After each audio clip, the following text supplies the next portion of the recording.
Welcome to the Big Ree and Ace Pick 6, NFL Week 3. Alright, let's go, Ace. All right, boys, NFL Week 3.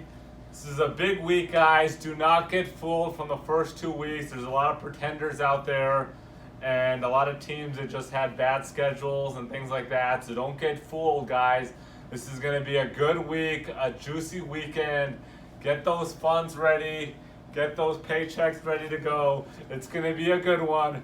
Here we go, boys. Start you guys off. Game 1, we got the New York Giants at the Houston Texans. Texans are a 6-point favorite here. Giants, they had a bad loss to Jacksonville and then a loss at Dallas, both by single digits. The offense is just not looking good at all. Eli Manning, not looking good, looking old. Everybody's second guessing if they should have drafted a QB this season. Even though, Barkley's actually looking pretty decent. He had 80 yards receiving last game. And so he's looking decent. He's one of those players that are just going to have either really big games and breakout games or not do much.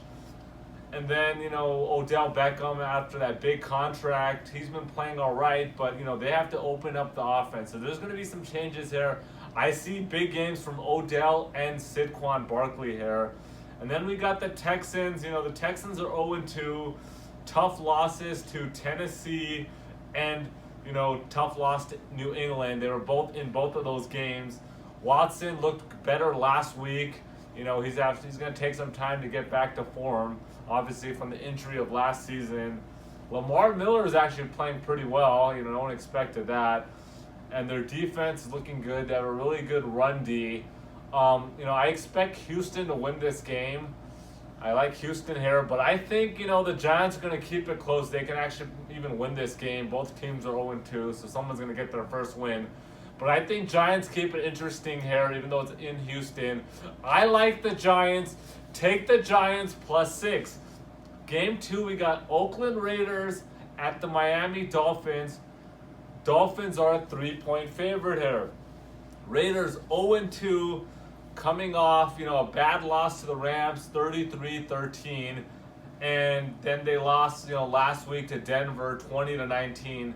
Even though they're 0-2, Oakland's a good team, guys. Don't get fooled here.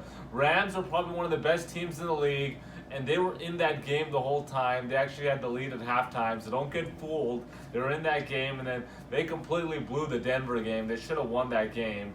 So Raiders are a better team than their record indicates. And then let's look at Derek Carr. He came back really strong last week. I think he completed like 75% of his passes. He looked really good. He looked really good. Marshawn Lynch is looking solid.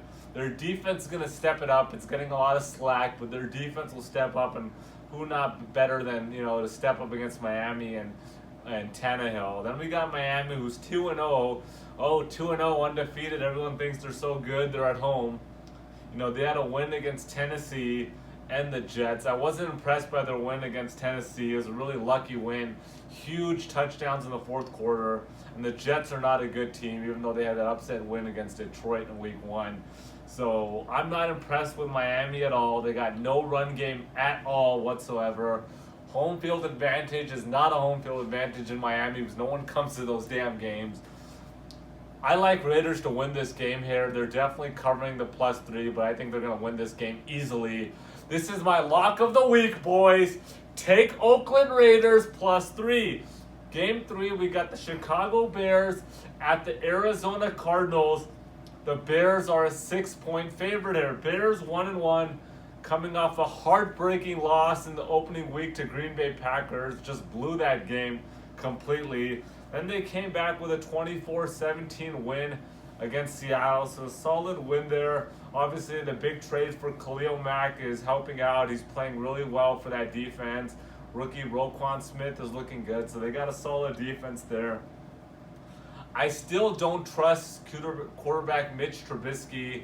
Very conservative play calling for him. He's playing decent, but I don't trust him yet. Bears are a really bad road team. Very bad road team, so don't get too excited there. Then we got the Cardinals, 0-2. Let's be honest, they're looking really bad. They lost 24-6 in opening night to Washington Redskins. Then they lost 34-0 to the Rams. But let's take a step back. Washington played really good that game. I mean, very, very good. And, Alex Smith played well. Peterson played really well. Thompson. They just played really well. And then the Rams are probably the best team in the league right now. And so losing 34-0 on the road to the Rams is not as bad as it looks. Bradford played really bad, but he'll have a better game this week, especially at home. They're going to open up the play calling. They have to. They have they haven't had any momentum there. And running back David Johnson's going to get a lot more touches. So don't get fooled. This is one of those trick games there. Everyone's going to take the Bears, thinks this is an easy one, flooding it. Don't get fooled here, guys. Do not get fooled here. When the Bears are a big favorite, nobody gets excited. Nobody except anybody in Chicago. I'm taking Arizona +6. Big Reed, let's go. Starting off with the Broncos at Ravens. The current line is Ravens -5.5. We got the Broncos 2-0 coming off a 1-point victory versus the Raiders. We got the Ravens 1-1 coming off a tough loss on Thursday Night Football versus the Cincinnati Bengals. It was 34-23. We got Broncos looking solid with new quarterback Case Keenum. They got two rookie running backs splitting carries with Royce Freeman and unexpected rookie undrafted Philip Lindsay. And then we got Sanders looking good. Demarius doesn't look too good. We got the Ravens, a whole new team. They're also splitting carries, Alex Collins and Javarius Allen. Then we got their new wide receiver core with Willie Snead, Michael Crabtree, and John Ross. And I really like this wide receiver core. I think the Ravens are going to bounce back. I know the Broncos are 2-0, but I'm taking the Ravens -5.5 here. Next game is we got the San Francisco 49ers at the Kansas City Chiefs. The current line is Kansas City -6.5. We got the 49ers 1-1 coming off a home win versus the Lions, 30-27. We got the Chiefs coming off a road win versus the Steelers, 2-0. Jimmy Garoppolo played solid last week, 206 yards, 2 touchdowns, while Patrick Mahomes played lights out, 6 touchdowns. Guy looks amazing. Travis Kelce stepped up. Tyreek Hill looks good. Kareem Hunt hasn't even played well yet, and this team just looks lights out with Mahomes. First home game for the Chiefs. I think they win big here, double digits. This is my lock of the week. I'm taking Chiefs -6.5. The last game I got is Colts at Eagles. The current line as Eagles -6.5. We got the 1-1 Colts coming off a road win versus the Redskins. They were underdogs as Ace picked them to win straight up against the Redskins. We got the Eagles 1-1 coming off a road loss versus the Bucks. The Eagles lost wide receiver Mike Wallace to season-ending surgery. Today news just came in that they signed ex-wide receiver back Jordan Matthews. They're getting Carson Wentz back. Running back Jay Ajayi is questionable. Eagles D is really good. Colts D isn't too good. Luck will struggle in this game. I'm taking Eagles -6.5. All right, boys, make sure to subscribe to our channel. Like the video. If you guys have any questions, put them in the comments area and we'll do our best to respond. Good luck, guys.